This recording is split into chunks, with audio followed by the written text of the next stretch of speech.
はいどうも、こんにちは。ロイヤルブルーコーヒーのバリスタトヨです。本日はコーヒーメーカーを使ったコーヒーについてちょっとお話をしていきたいと思います。僕がいつも言ってるんですけども、美味しいコーヒーに出会うためには何が必要かというと、やっぱりとにもかくにも豆だと思うんですよ。豆の種類、自分に合った豆が探し当てられるかどうかっていうのが決め手になると思うので、そしたら入れ方よりも豆なので、じゃあコーヒーメーカーで入れた豆の味はどうなのか。なので2種類の豆を使って、味の比べというか、いうのも飲み比べをしてみたいと思います。はい、それではまずコーヒーメーカーの紹介を少しさせてもらいます。このコーヒーメーカーはシロカというメーカーになりまして、いろんな家電製品をいろいろ取り扱っているメーカーさんですね。で、今回の機種に関しては SC の A211 というタイプになりますね。豆を入れるだけで引き立てが飲める。簡単に引き立てのコーヒーが飲めるタイプになります。しかも、コンパクトですよね。機能を見ると、引く、蒸らす機能もあるみたいですし、手軽に引き立てのコーヒーが飲めるものだと思います。ボタンももうこのスタートとこの切り替えしかないので、多分1杯分2杯分かな、これは。で、もう保温機能が多分ついてるのかな。人気がついてますし、上はパカッとこんな感じですね。グラインダーはこういったちょっとプロペラ式というか、こういったタイプなんですけども、で、これが取れて、洗浄可能。これごとも取れますということですね。なるほど。グラインダーなんですけども、3種類実はありまして、このプロペラみたいなタイプと、もう一つがこういったタイプなんですけども、なんていうんですかね、こことここがすり合わさって高速で回転して砕いていくようなやつです。最後にいつも僕が使っているこいつなんですけども、こういった感じの薄タイプというか、これちょっと分かりづらいかな。手回しのハンドグラインダーもそうなんですけども、この薄がこう砕いてくれるっていう感じですね。これがこいつです。はい。これと一緒のものが入って、一緒の構造のものが入ってます。それぞれのメリット、デメリットというか、説明すると、一番どっちから言いましょうか。このタイプは高速で豆がいけるようなタイプになってます。コストコとか、成城石井もこういうタイプかな。豆を買って引いてくれるサービスがあるところは、こういったタイプを使っているところが多いと思います。プロペラみたいなタイプっていうのはコストが安い。製造コストが安いです。削る部分の構造が簡単なもので、コストが安いっていうメリットはあります。粉の均一性に関しては若干他の2つに比べると劣るのかなと思います。で、この薄タイプっていうのが一番コーヒーの粉の均一性でいうと一番優れてるかもしれません。ただ速度が若干遅いですね。いつもコーヒー豆引いてると少し感じるんですけども、若干遅いかなというふうなイメージがあります。で、こういう手引きのやつはだいたいこういうタイプですね。なので全自動のコーヒーメーカーの場合だとこのプロペラ式ともう一種類、シロカさんでも出しているんですけども、高温式って言われる、薄のやつもあるんで、どちらも参考にしてください。では早速入れていきたいと思います。はい、入れる前に本日入れるコーヒー豆なんですけども、僕がいつも焙煎しているロイヤルブルーコーヒーの豆も入れるんですけども、もう一個市販されている豆を準備しました。市販されているコーヒー豆もこんな味ですっていうのも説明できたらいいなと思って買いました。で、今回購入したのはこちらです。成城石井さんのコーヒー豆でロイヤルスイートブレンド。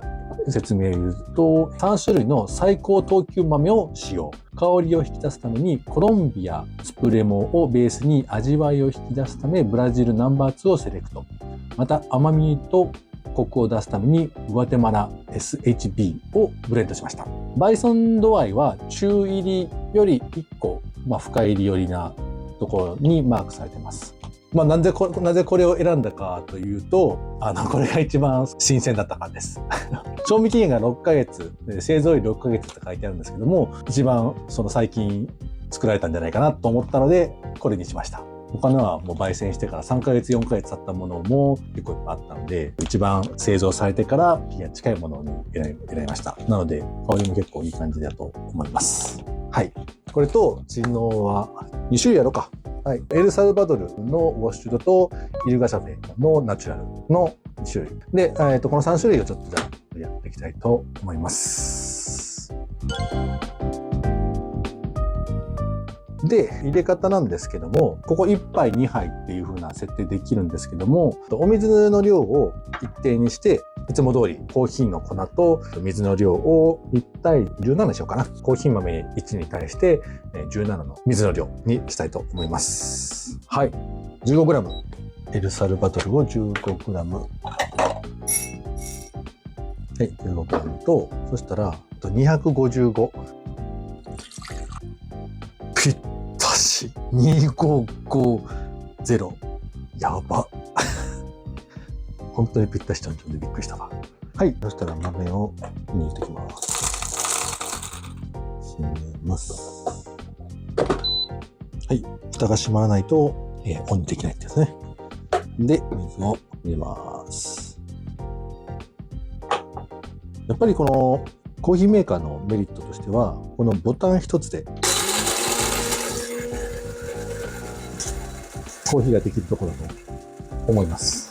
ハンドドリップはハンドドリップで風情があっていいんですけども、やっぱり時間が取られる、こういったコーヒーメーカーは本当に手軽にコーヒーが入れることができるので、とても便利なものだと思います。で、これで自分にとって美味しいコーヒーができるのであれば、最高ですよね。では、めっちゃいい香りが出てるわ。じゃあ次の豆をね、準備していってみます。ピーってなった。ピーってなりましたね。分裂がなくなったんで。はい。では。なるほどね。まず一口持っておきます。で、なるほど。外して、そういうこと？液体が残ってるというか、落ちきれてなかったっす。はい、洗ってきました。これ取れていろいろ全部丸洗いできるんで、簡単っちゃやっぱ簡単ですね。では続いて、もう一種類の豆を見ていきます。はい。同じようにスタートしていきましょう。はい、では、スタート。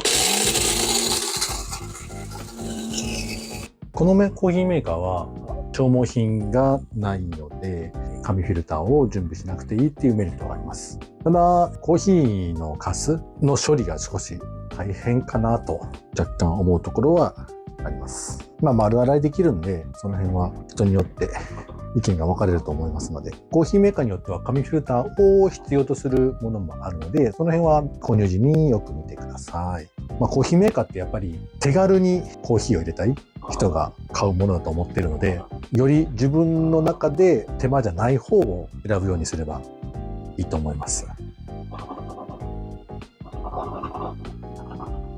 で、この音が出た時のお湯が全部いったんですけども、まだね、ここのコーヒーが落ちきってない状態なので、まだ終了じゃない。点滅した時は終了じゃないって感じですね。6分ぐらいなので、通常僕がハンドドリップで入れてるよりかは、ちょっと長めの時間ですね。なので、味がしっかり出るというか、コーヒーの成分がより多く出てる可能性はあります。そうだと思ったので、いつも僕は1対15で入れてるんですけども、1対17にしてました。はい、ピーってなったので、コーヒーに入れてきましたという形で。はい。いい香り、ナチュラル。やっぱりナチュラルが好きだな。感想は後ほどお伝えします。最後に、セージビヒーさんのコーヒー豆を入れて、作っていきたいと思います。はい、それでは。こちらがエルサルバドルのウォッシュドで、こっちがエチオピアのナチュラルです。で、今入れてるのが、成城石井さんのロイヤルスイートブレンドです。待ってる間に味の感想をちょっと言っていきたいと思思います。ちょっと冷めちゃったかもしれないけど。通常を入れているよりも渋みというのは若干あるんですけども、やっぱり美味しいよね。美味しいコーヒーができてると思います。僕の想像以上にコーヒーの旨味が出せないんじゃないかなって思ってたんですけども、プロペラ式のグラインダー、豆をひくやつなんで、ちょっと若干侮ってたとこはあります。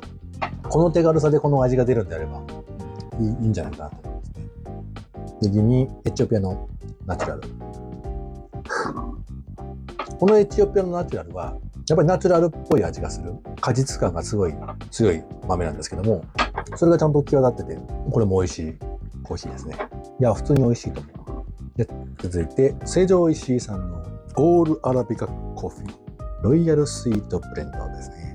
酸味があまりない甘みとコクとちょっと苦味があるような感じの豆ですね。しまった。ちょっとすいませんけども。はい。焙煎度合いはここですね。賞味期限を見ました。はい。完成ですね。ではね。なるほど。悪くないね。うん。普通に美味しい方だと思う。まあ、甘みがあるっていうのはよくわかりますね。で、酸味はほぼほぼなくて、これは多分酸味が少ないのは豆の品種によるものだと思います。中南米、コロンビアとブラジルとグアテマラなので、ブラジルは酸味がそんなにない部類。コロンビアとね、ブラジルは酸味があまりない部類なので、ベースになっているのはコロンビアなので、グアテマラでちょっとこう甘みとかを引き出してるのかな。一番コーヒーらしいというのはコーヒーらしい。でも全然美味しいと思う。では、まとめに入りさせてもらうんですけども、ミルがついてる、グラインダーですね。ミルがついてるコーヒーメーカーはとても便利です。ボタン一つでコーヒーができるので、コーヒーができるまではとても楽です。ただ、洗浄が少し手間かかるかもしれない。人によっては手間と感じるかもしれません。で、コーヒーの豆と粉の比率に関してなんですけども、ちょっと水の分量を多めにした方がいいかもしれませんね。機種によって違うんですけども、この機種であればドリップする時間が少し長いので、なおかつ落ちきるまでの時間がちょっと長くなるので、なので、ちょっと水の分量を増やした方が美味しいコーヒーができると思います。で、補足としてこのグラインダー、はい、これがプロペラ式でひいた豆なんですけども、ほら、ここに残ってるんですよね。こう豆自体が。豆として。で、豆の粗さ自体も、均一じゃないんですよね。なので、これはコーヒーの抽出にとても影響はします。ただ、影響するんですけども、気にならなければ気にならないですし、めちゃめちゃ変わるかと言われたら、感じれる人と感じれない人がいるので、一概には言いませんけども、こういったデメリットがありますよっていうことですね。はい、こちらが高温式でひいた豆になります。ものすごい均一な、極端に大きいのがないっていう風なイメージですかね。なので本当にこだわる人は高温式のコーヒーメーカーを買ってもらえたらいいと思います。ついでに説明するんですけども、フィルターのいらないドリッパーとか、この白香さんのコーヒーメーカーもそうなんですけども、こんな感じのフィルターのいらない細かな網になってるんで、フィルターいらないですよみたいなのがあるんですけども、やっぱり紙フィルターの方がろ過機能が、微粉がコーヒーのそこまで落ちないっていう雰囲気はありますね。先ほど飲んだ時も白香のコーヒーメーカーだとどうしてもコーヒーの沈殿物っていうんですかねが残ってしまったんですけども、紙フィルターでやったやつはなかなか紙フィルタータイプか紙フィルターいらないタイプかを選ぶ時の基準にしてみるといいと思います。美味しいコーヒーを飲むことに関しては、やはりコーヒー豆が大事ですね。この3つ、同じコーヒーメーカーを使って、で、同じ分量の比率でありましたけども、味は全然違いますので、個性がやっぱり全然違いますので、やはり美味しいと思えるコーヒー豆を探し当てるっていうのが一番大事な部分だと思いますので、そこからスタートしようと思います。で、やっぱり美味しいコーヒーを飲むのに手間にならないってことも一つの要素だと思うので、コーヒーメーカーはその一つの手段だと思います。僕みたいなね、コーヒーマニアでない限りは毎日こんなことやってられないよっていう人たくさんいると思うんで、なので、コーヒーメーカーは一つの手段ですね。全然美味しくできますよ。本日の動画は以上となります。ありがとうございました。はい、おまけついでにちょっとハンドドリップでも成城石井さんのコーヒー豆を入れてみて味見していきたいと思います。ついでに言うと、ちょっと深入りの豆は粉と水の割合1対15でいつも入れてるんですけども、その割合を少し増やした方が、例えば1対16とか1対17とか1対18とかにした方がいい場合があります。というのは、深入りの方が味が濃いという風な認識なので、少し水の量を増やしてもらったらいい感じの濃さになるんじゃないかと思いますね。やっぱりちょっと深い寄りだから少しお水を入れた方がちょうどいい感じになると思うけど。なるほどね。やっぱりアサリが好きです。結論、アサリが好きです。もしこの動画が参考になったり楽しんでいただけたら、ぜひいいねボタンを押していただけるとすごく励みになります。そしてチャンネル登録をしていただけると最新の動画がアップされた時に通知が届くので、見逃さずにチェックしていただきますよ。これからも一緒に美味しいコーヒーを追求していきましょう。ではまた。